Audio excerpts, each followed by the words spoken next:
What if the food sitting in your lunchbox right now actually traces its origins back to a remote volcanic island out in the middle of the Pacific?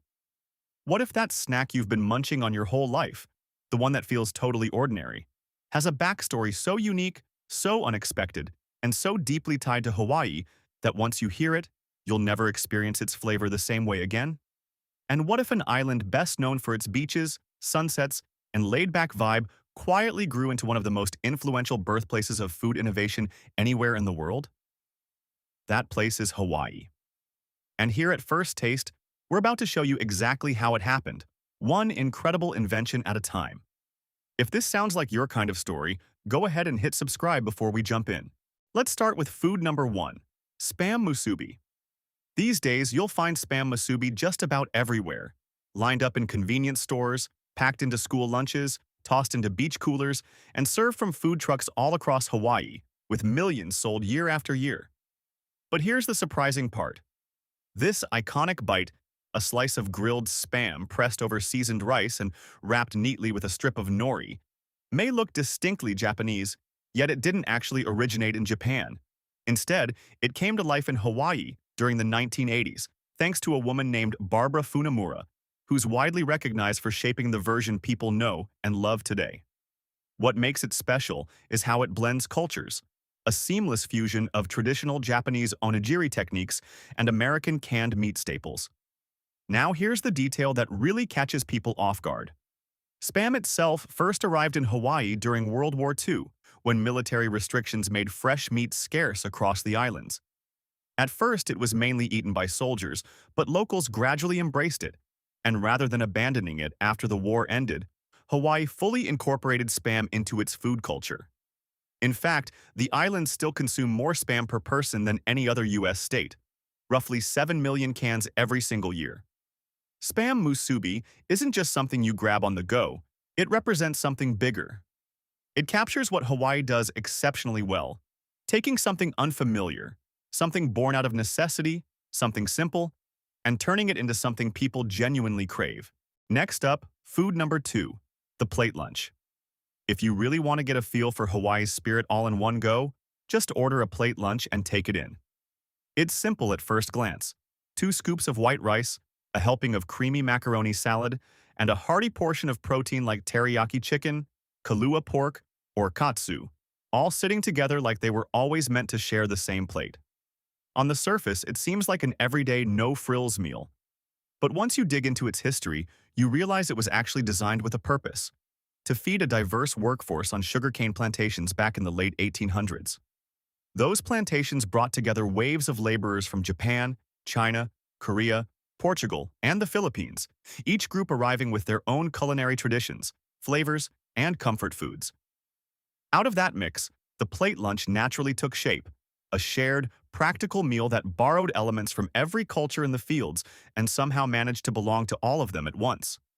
Some of the earliest versions weren't even sold in restaurants, but from mobile lunch wagons that rolled through plantation grounds in the early 1900s, feeding workers right where they stood. Here's the surprising part. Something created out of tough conditions and long hours eventually became one of Hawaii's most cherished comfort foods. Today, it's not just a staple. It's a cornerstone of a local restaurant scene that generates hundreds of millions of dollars. The plate lunch stands as edible proof that when different cultures are brought together, even under difficult circumstances, something genuinely meaningful and beautiful can come out of it. Now let's move on to food number 3, poke.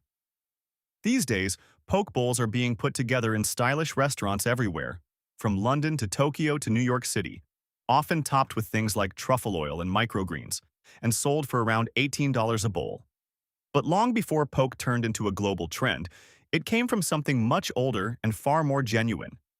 It started with native Hawaiian fishermen, who would take freshly caught reef fish, cut it into chunks right by the ocean, and season it on the spot with sea salt, crushed kukui nuts, and limu seaweed. No fancy bowls, no presentation for social media, just fresh fish and the open Pacific. In fact, the word poke in Hawaiian literally means to slice, or to cut crosswise, which reflects exactly how the dish was originally prepared. The tradition goes back centuries, existing on the islands long before any Western influence arrived. The version most people recognize today, especially the tuna-based poke mixed with soy sauce and sesame oil, didn't show up until much later, around the 1970s, as Japanese flavors became woven into Hawaiian cuisine through immigrant communities. And here's the fascinating twist. A dish that people now closely associate with Japanese ingredients actually began without any of them. Over time, those new flavors were embraced, blended in, and transformed by Hawaiian traditions, until the dish eventually spread across the globe. Poke manages to feel both ancient and modern at the same time, and that contrast is exactly what makes it so compelling. Now we're on to food number 4, Hawaiian shave ice. A lot of people casually assume shave ice is just a dressed-up version of a snow cone, basically crushed ice in a cup with some brightly colored syrup poured on top. But that idea doesn't even come close to doing it justice. Authentic Hawaiian shave ice is on a completely different level, starting with the ice itself, which is shaved so finely it turns soft and airy, almost like powder, soaking up syrup the way fresh snow absorbs color, smoothly and completely, without any of that crunchy texture you'd expect. That texture is what really surprises people, and it's the heart of the experience. It actually traces back to Hawaii's sugarcane plantation days, when Japanese immigrant workers brought the concept with them across the Pacific in the early 1900s. In Japan, a similar dessert called kakigori had already been around for centuries, enjoyed by everyone from royalty to everyday people, typically flavored with fruit-based syrups. When those workers arrived in Hawaii, they recreated the treat using whatever tools were available, often shaving ice blocks with the same sharp blades they used to cut sugarcane. Over time, the flavors began to shift, with local ingredients like lilikoi, passion fruit, and coconut taking the place of traditional Japanese syrups, gradually turning it into something uniquely Hawaiian. Here's a detail that surprises most people. Many of the best shave ice spots in Hawaii still prepare their ice by hand, using techniques that have been passed down directly from those early plantation workers. That means every serving carries over a century of tradition, skill, and repetition in every scoop. Shave ice might seem simple at first glance, just cold, sweet, and colorful. But behind it is a rich story of migration, adaptation, and cultural blending. Now for food number 5. Loco moco. There aren't many dishes out there that look quite as unapologetically over the top as loco moco. Picture this: a big mound of white rice stacked with a juicy hamburger patty, all covered in a thick, savory brown gravy, then finished with a fried egg on top, its golden yolk spilling down through the layers like lava, carving its way through rock. At first glance, it almost feels like something someone dreamed up on a dare. And honestly, that's not too far from the truth. Loco moco actually came to life in 1949 in Hilo, Hawaii, at a small spot called the Lincoln Grill, thanks to a group of local teenagers from the Lincoln Wrecker Sports Club who were looking for a meal that was inexpensive, filling, and not just another sandwich. The restaurant's owner, Nancy Inouye, along with her team, reportedly put the dish together on the fly to satisfy those hungry athletes. They kept it simple and practical: rice as a cheap filling base, a hamburger patty for an affordable source of protein, gravy to bring warmth and flavor, and an egg on top to stretch the meal even further. The name Loco moco came from one of the teens, Richard Inouye, and loco, the Spanish word for crazy, ended up being the perfect fit. What's truly fascinating is how far it's come. Something created by broke teenagers trying to solve a simple problem has evolved into one of Hawaii's most iconic dishes, now served in upscale restaurants and highlighted in food documentaries around the world. Loco moco is living proof that a mix of necessity, hunger, and a bit of teenage imagination can unexpectedly turn into something legendary. Now we arrive at food number 6, Haupia. At just about every meaningful Hawaiian gathering, luau's, weddings, family celebrations, there's always a moment when a tray of cool, white, perfectly smooth squares shows up, and then vanishes almost immediately. That's Haupia, a traditional coconut pudding with such a clean, delicate flavor that it doesn't just taste like dessert. It feels like the essence of the islands, captured in something you can hold. It's rich, yet light, gently sweet, firm enough to cut into neat pieces, but soft enough to melt away as soon as it hits your tongue. Haupia has been part of Hawaiian life for centuries, long before any Western influence ever reached the islands. In its original form, it was made using only 2 ingredients: thick, freshly extracted coconut milk and a natural starch called pia, which comes from the Polynesian arrowroot plant. In fact, the name Haupia is believed to be tied directly to that starch. Later on, when Western contact introduced cornstarch to Hawaii, local cooks adapted without hesitation, swapping it in for pia while keeping the dish's flavor and identity completely intact. Here's the surprising twist. Even though Haupia is one of Hawaii's oldest and most culturally significant foods, many people around the world recognize it today mainly as a pie filling. That modern version has helped bring this ancient Polynesian dessert to a global audience, many of whom have never even visited the islands. Haupia quietly proves that some of the oldest recipes don't just survive, they endure, evolve, and continue to resonate in ways no one could have predicted. Now let's talk about food number 7, Malasadas. If you walk past Leonard's Bakery in Honolulu on a Tuesday morning, don't be surprised to see a line already wrapping down the block. People casually waiting 30 minutes or more just to get their hands on a warm paper bag filled with freshly fried, sugar-coated malasadas. These soft, pillowy donuts, made without holes, have become such a staple in Hawaii that many locals think of them as purely Hawaiian. But their story actually begins far from the islands. Malasadas were brought to Hawaii in the 1870s by Portuguese immigrants from the Azores and Madeira, who arrived to work on sugarcane plantations. Back in Portugal, malasadas were traditionally prepared for Fat Tuesday, right before Lent, as a way to use up rich ingredients like sugar and butter before the fasting season began. When those workers carried the tradition with them to Hawaii, something unexpected happened. Locals, neighbors, and fellow workers tried them once, and that was all it took. Then came a turning point. In 1952, Leonard's Bakery was opened by Leonard Rigo, the son of Portuguese immigrants, and it transformed malasadas from an occasional treat into something people could enjoy every day. Here's the part that really surprises visitors. Malasadas have become so closely tied to Hawaii that many people leave the islands believing they were invented there. That's how fully they've been embraced and woven into local culture. Malasadas stand as warm, golden proof that when a dish travels far enough and is loved deeply enough, it stops being imported and starts feeling like home. Now we move on to food number 8, Kalua pork. There's something deeply primal about Kalua pork, the kind of cooking method that feels ancient and almost instinctive. Imagine this, a whole pig wrapped carefully in Thai leaves, placed into a pit lined with volcanic stones heated to intense temperatures, then covered over with earth and left alone. No checking on it, no tweaking the heat, just fire, rock, time, and patience doing their work.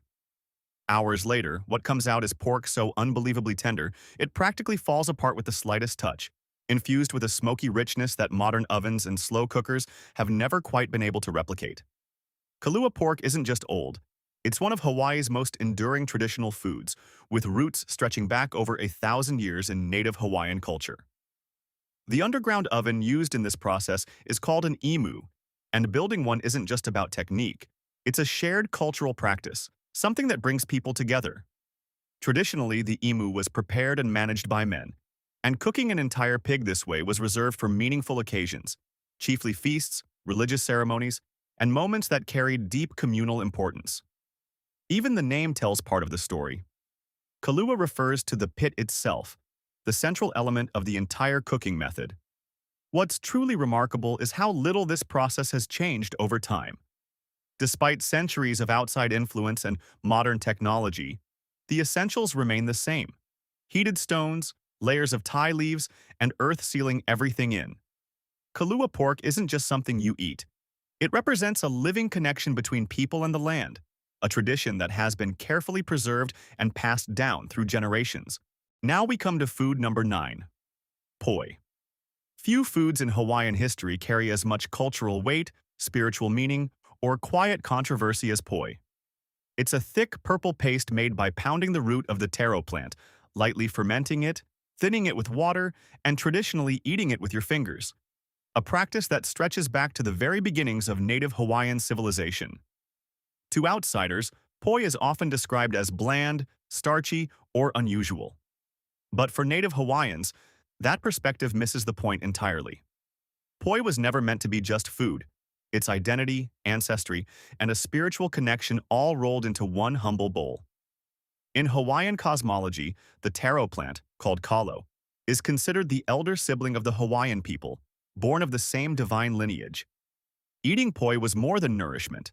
It was an act of communion with ancestors, with gods, and with the land itself. At its peak, before Western contact drastically altered Hawaiian agriculture and population, there were roughly 300 varieties of taro grown across the islands, each carrying its own flavor, texture, and cultural significance. Here's a fact that really puts it in perspective. Poi was so nutritionally complete and easily digestible that Hawaiian infants were weaned directly onto it, making it one of the earliest known infant foods in the Pacific region. Poi is ancient, often misunderstood, and irreplaceable. A food that asks you to slow down, pay attention, and appreciate that some things were never meant to be rushed. Finally, food number 10, Huli chicken. If you've ever driven along a Hawaiian highway and followed the irresistible aroma of roasting chicken, you've probably stumbled upon a roadside stand with whole birds spinning over open flames, their skin glazed to a deep, glossy mahogany, dripping with a sweet and savory sauce that caramelizes in the heat and sends curls of smoke wafting into the tropical air. You've just found Huli chicken. The first bite tells the whole story. The perfect harmony of soy, ginger, pineapple, and brown sugar, charred just slightly at the edges by open fire. It's the kind of dish that doesn't need advertising. Its aroma does all the work. Huli chicken was invented in 1955 by Ernest Morgado, a Hawaiian entrepreneur who first grilled his family's teriyaki-style chicken recipe for a farmer's meeting on Oahu, and watched adults practically lose their composure over it. He named it using the Hawaiian word huli, meaning to turn, a nod to the rotating grills used to cook it, and even trademarked both the name and the sauce recipe. Morgado went on to use the dish as a tool for community fundraising, organizing massive cookouts across the islands that raised hundreds of thousands of dollars for local causes. Here's the detail that really completes the story. By trademarking Huli in 1958, every roadside stand, community event, or backyard cookout. Using that name is paying homage to a single man's idea from one farmer's meeting over 6 decades ago. Huli chicken is smoky, sticky, and unmistakably Hawaiian, proof that the best recipes don't always start in fancy kitchens. Sometimes they're born around a fire with neighbors on an ordinary afternoon that turns extraordinary. Hawaii itself isn't just an island. It's a living kitchen where Polynesian traditions, immigrant ingenuity, military history, and pure creativity have been slow cooking together for centuries. And these 10 foods? They're the flavors of that process. Every bite of poi, every slice of Kalua pork, every sugar-dusted malasada carries a story far older and richer than most people ever pause to consider. If this has changed the way you think about Hawaiian cuisine, hit like and subscribe to First Taste. There are countless more food origin stories waiting for you. And tell us in the comments, which of these 10 dishes surprised you the most?